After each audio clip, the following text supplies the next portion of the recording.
Hello world, welcome to this episode. So in this episode we are going to be looking at colors. Okay, now we have our main screen. Now as you can see, we have a color here that we can change, and then by default we can call material colors. Okay, and this has a list of colors that we can use. So this container, okay, I'm going to delete this floating action button. So this container, we can add a color to it. Okay, it has a color property. So every widget that has a color property, you can assign a color to. So this color property should be a color. So you are going to see colors. Okay, and then from this list of colors, we can, you have names over here, and some colors have sheets.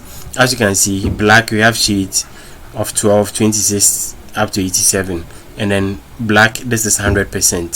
Same thing for the white, we have 10, 12 up to 70, and then this one is 100%. So I'll just put white here, I save, and then by default it's already white.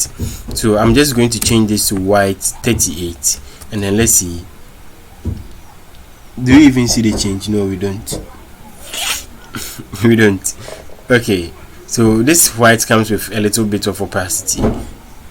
Yeah, a little bit of opacity. Okay, so it's just 38% opacity. Now let's go to a different color, and let's say color is the pink. I like pink. So you can see the whole screen becomes pink. You can see colors dot green. You can see green or green accent. Okay, also maybe the color you want might not be exactly as in the list of colors. You can add your own color from this. I mean, if you are coming from an HTML, okay, an HTML background, you should know how to. Okay, so this color takes an integer value. Okay, so these values are represented in alpha, in red, and then in green. So the first values are the alpha values. The alpha simply means the opacity, okay, whether it's transparent or opaque.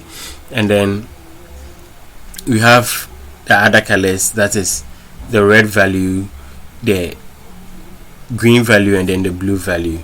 So an example is here, AARRGGBB.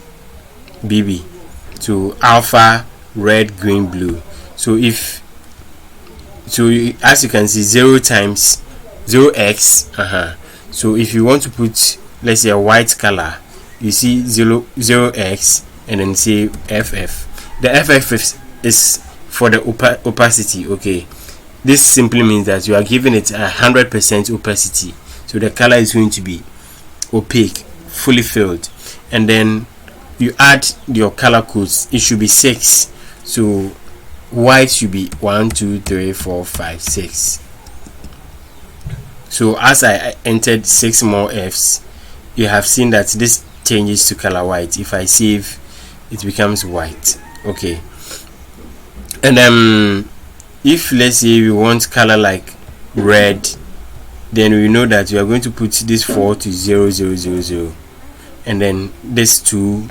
So this first 2 is for the opacity. Okay, and then this second 2 is for the red value, the green value, sorry, and then the blue value. They are in 222 bit. So this is red. Now I can reduce the opacity of this red by just changing this to let's say 0f, and as you can see, it becomes a shade of red. Let me say 3f.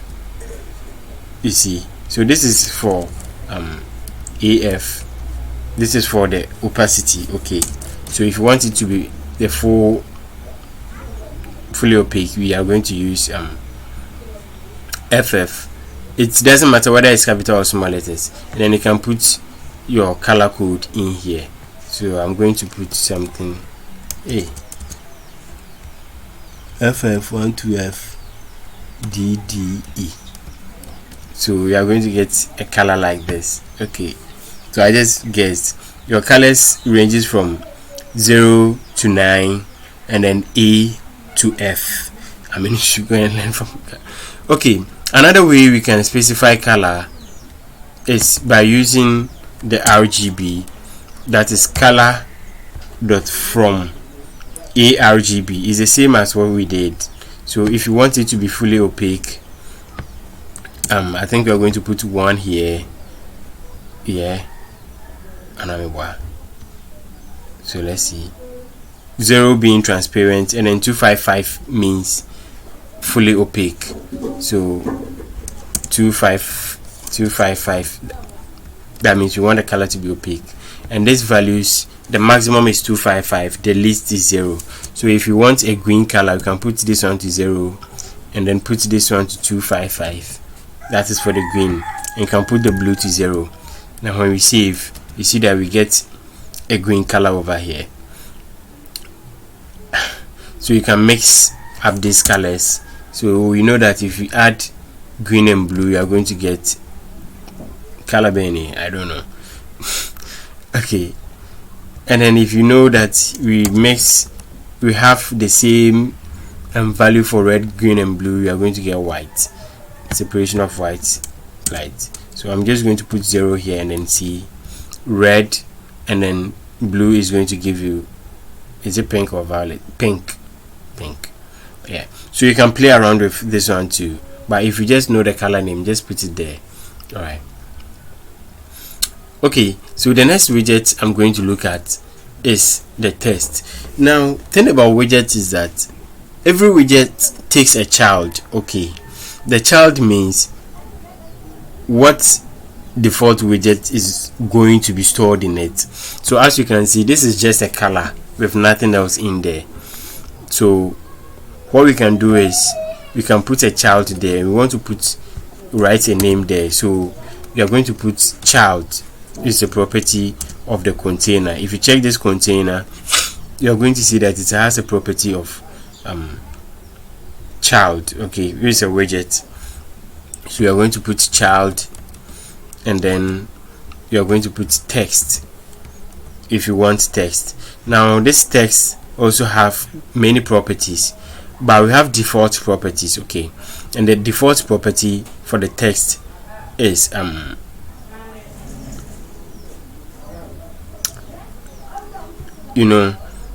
it's data, right? It is a string, so we don't specify it there because it is required. Now as you can see, whichever thing is in curly brackets here means that it is optional. Okay, and then whichever thing is not in curly brackets, as you can see for the data here, means that it is required. That's one thing. We will look at that as you go ahead. So in here, as we saw it to be a string, we put it in double quotes or single quotes, and we say welcome to my app. Now as you place this here, you see the text here. But one thing about container is that it wraps itself around the child. Okay, so if I am to put a lot of nonsense over here, you can see that when I save, the weight of this is going to increase to fit it because you have the color there. Okay, so this is the text property. Now we have styling to this. We can say style, and then the style takes a property which is called a text style. Okay, a text style. So we call text style, and this text style has so many properties you can apply to this text. Here I want to only add the font size, so you can see font size here, and then we are going to say 30, and then we save, and we see the font becomes very big. Yeah, we have font color. Sorry, we just have color. Okay, so we add color, and then we say colors dot yellow,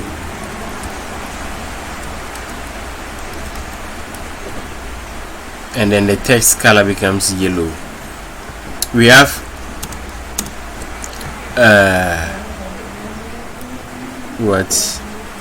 font weight.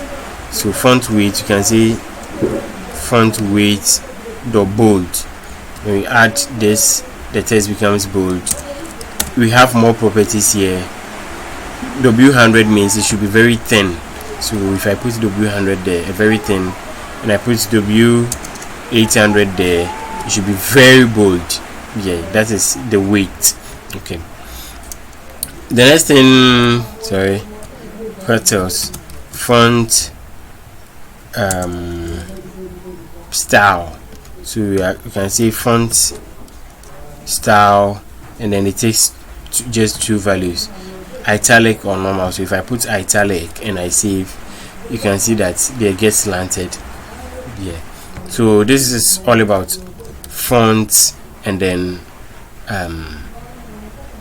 colors. Now to solve all these blue lines thing, we just, I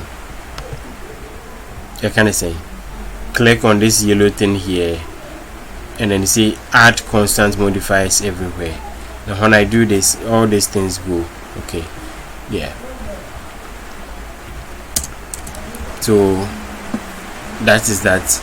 I'm going to remove the containers color. Yeah. Okay, so this is about fonts and colors. See you in the next lesson.